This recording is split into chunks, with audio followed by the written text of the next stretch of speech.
I'd said to the players, when you get to Wembley and you win that game on May the 31st, you will experience things that you've never experienced in your life, and some of you will cry. Seeing the supporters, seeing the yellow and the red, and oh my God, it's one of the best footballing memories of my career. A very, very special time in my life, and something that I'll always reflect back on with great pride. The memories never go, so you'll always remember those special days wearing that shirt with pride and passion.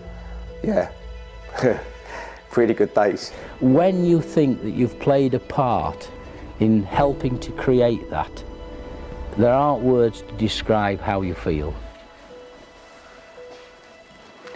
You've got the trophy? I didn't know what that was. Really? That's the one I kissed at the top of the steps? Look at that.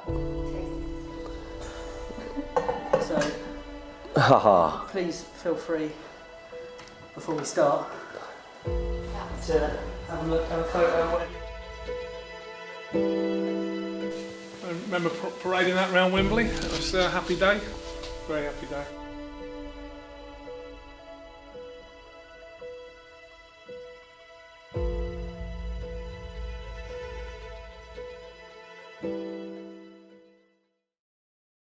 There wasn't that much expectations on us to get promoted and certainly be anywhere near it the second season in the Championship. So we were just going to relish the challenge. We knew we could compete. We'd done so well the season before. We knew we had a good enough squad with a couple of additions that I think Graham Taylor done really well with the additions. And did we expect to get promoted? Probably not. We knew it was going to be tough, but we knew that we had the togetherness and we had the team spirit to drag us through games. And I think we'd kind of underachieved just building up to the Tranmere time. And I think we'd probably, in a roundabout way, become victims of our own success. Came a little bit from nowhere. We've been doing pretty well in the season, but we're probably a bit inconsistent. And then towards the end of the season, that changed. And I couldn't tell you what moment it was. Was it the home game where I think Smarty gets sent off, and that triggered us to go on a run, and we did, and nobody expected us to get promoted. Yeah, we went on the unbeaten run that saw us get into those playoff spots. So the semi-finals at Birmingham, we were obviously 1-0 up from a Michel Ngungi header, I think it was at the time. But yeah, my son is 25 today, the 21st of May. We played Birmingham in '99 on the 20th of May. So I went into the game not knowing if my son had been born. So that was a tough moment as well, having to sort of put that to one side. St Andrews was very intimidating. The crowd were well up for it. And the game itself, we couldn't have got off to a worse start. I think Dealey Adebola scored the equaliser, or we were 1-0 down after 3 or 4 minutes, whatever it was. But we knew the character of the players that we could dig deep, and we had to that game. And we grew into the game a little bit further, as the game went on. And again, it went to extra time and penalties. I just felt that that's where it was going to go. There was nothing sort of between the teams over the two legs. Alec Chamberlain was absolutely magnificent on the night, made some great saves. So Kenny Jackett came up to me before the penalty started and told me that he hadn't got any idea about anybody else, but he thought that he knew where Paul Furlong would go, and that was to my right, and he thought he would hit it quite hard. And he struck it quite well, but obviously with that confidence and the knowledge from Kenny, I committed to it, and I got a good hand on it. And obviously, out of the 2 saves I did make, that was the best save really in the penalties. I walk up to take my penalty, and I look up, and to the left of the goal there's a Birmingham City fan with his trousers and pants on his ankles, smacking his backside to try to put me off. So I had to compose myself and put the ball on the spot, and thankfully it went in off the bar at the top left corner. It came through to sudden death, and our lads have been incredible, the penalties. I mean, I suppose from Birmingham's point of view, they would say the same. Again, it was just a matter of really going the right way. And once I started to go the right way, the ball was coming that way, I knew I was going to save it, and I sort of started smiling before the ball got to me, really. It was a matter of just keeping it out. There was no rebounds, obviously, in a penalty shootout. and then the celebrations began. And it's Watford who are going to Wembley to play Bolton in the First Division playoff final.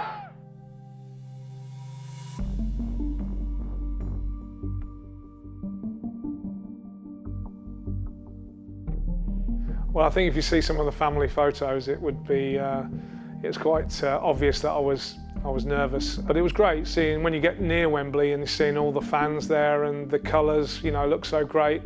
And of course, you know, then you get to go in the dressing rooms and it all becomes very, very real. The approach in terms of treating it as a cup final, which is what we did, and Bolton tried to downplay it and treat it as any other game. You know, we got the suits, the ties, and you know, we felt, you know, rightly so, we felt very smart and all as a team, you know, the same. In the tunnel, when we looked across and we were like, well, we're all right, we've got this. And we looked at the Bolton players and none of them wanted to look at us.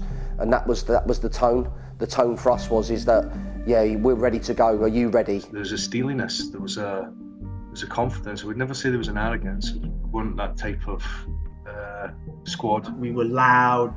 They were surprised and, I hope, slightly intimidated by the tunnel experience. It's Graham Taylor, 15 years after he last did this with Watford, leads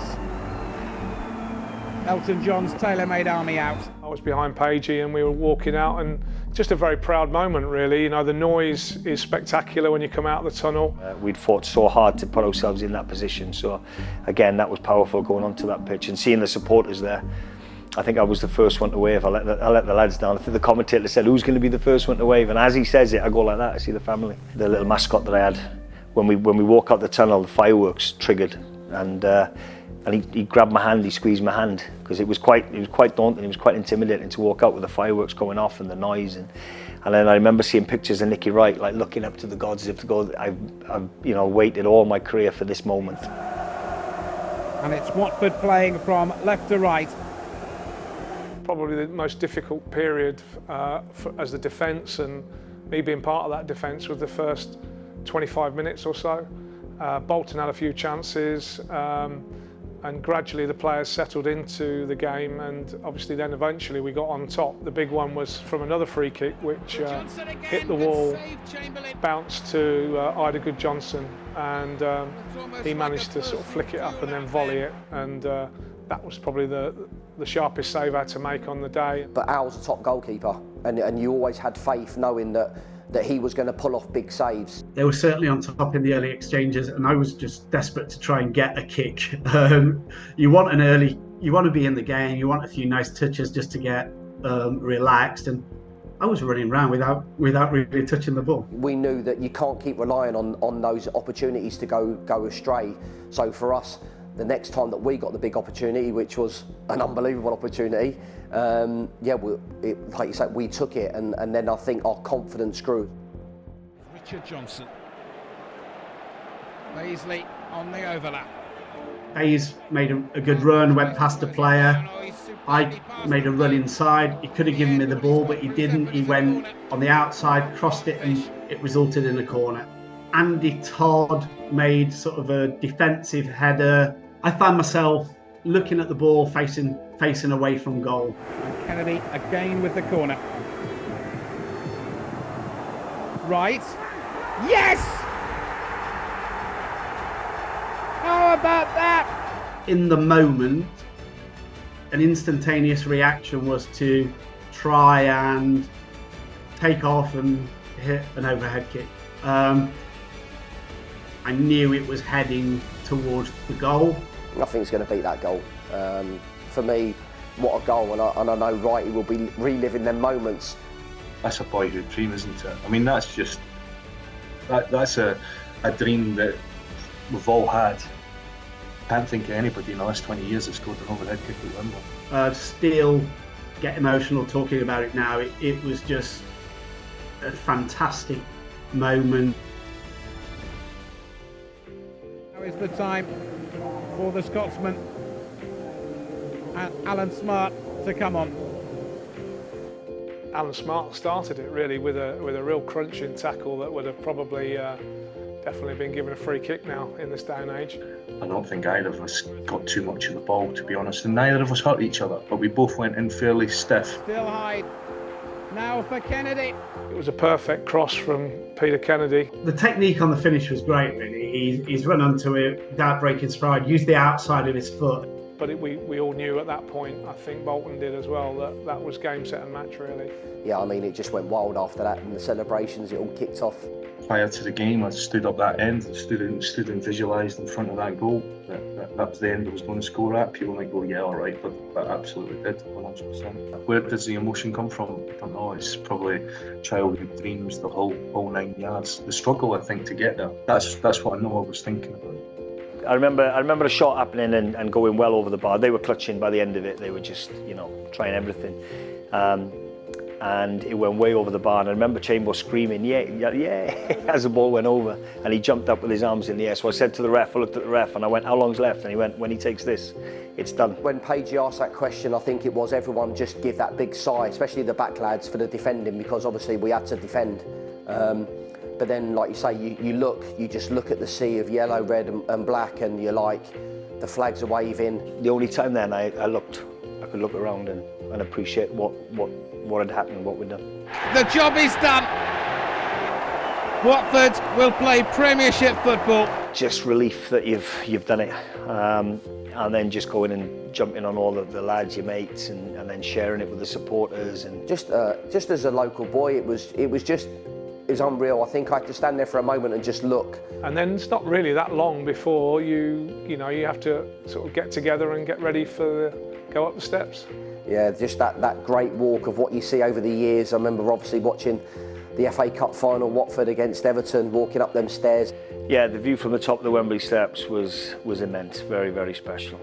Such a great view, just looking down on everyone and obviously seeing the Bolton fans leaving, but obviously seeing all of our fans there cheering every time one of our players lift that trophy was just, it was just extra special. It was so good, and obviously the players, just seeing the players, their emotions and seeing what it meant to them to hold that trophy up above their head. But surely the great John Bucket could never have written a story like this one.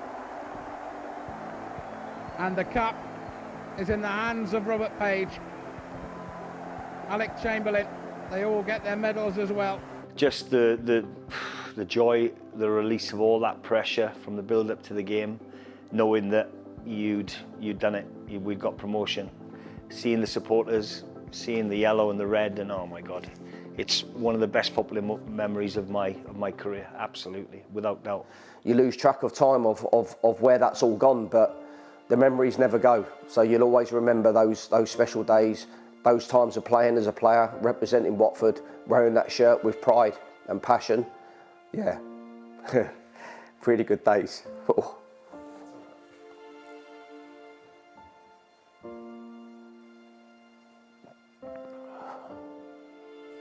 You forget.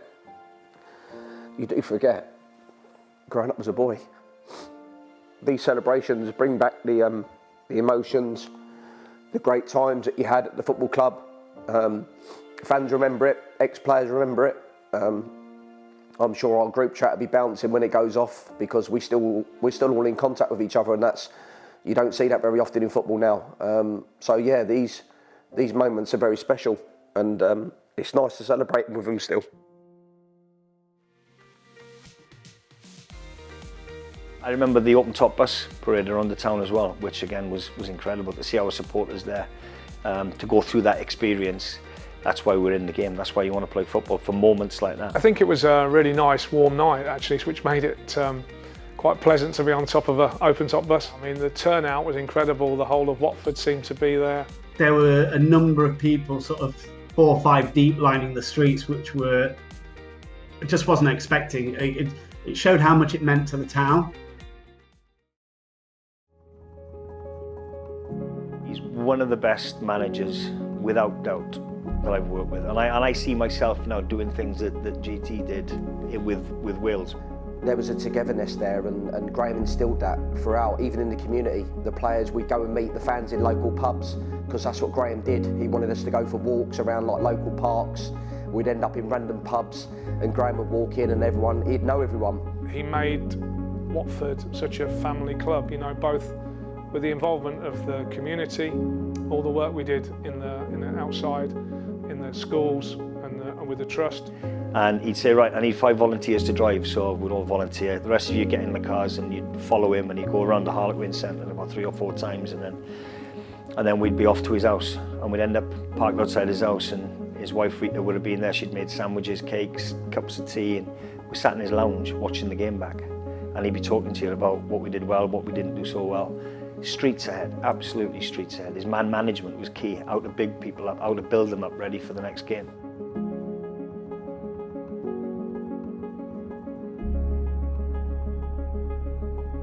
If you stand sort of below, just back off the halfway line, and you look at Wembley, as I was fortunate to look at it that day, and see 38,000 people of red and yellow, and the joy and the excitement. You see, when you think that you've played a part in helping to create that, there aren't words to describe how you feel. And I think what I did say at the time, those 38,000 people just looked as if they were in heaven. I'd said to the players, when you get to Wembley and you win that game on May the 31st, you will experience things that you've never experienced in your life, and some of you will cry. And that was it. Tears myself. It's a great day.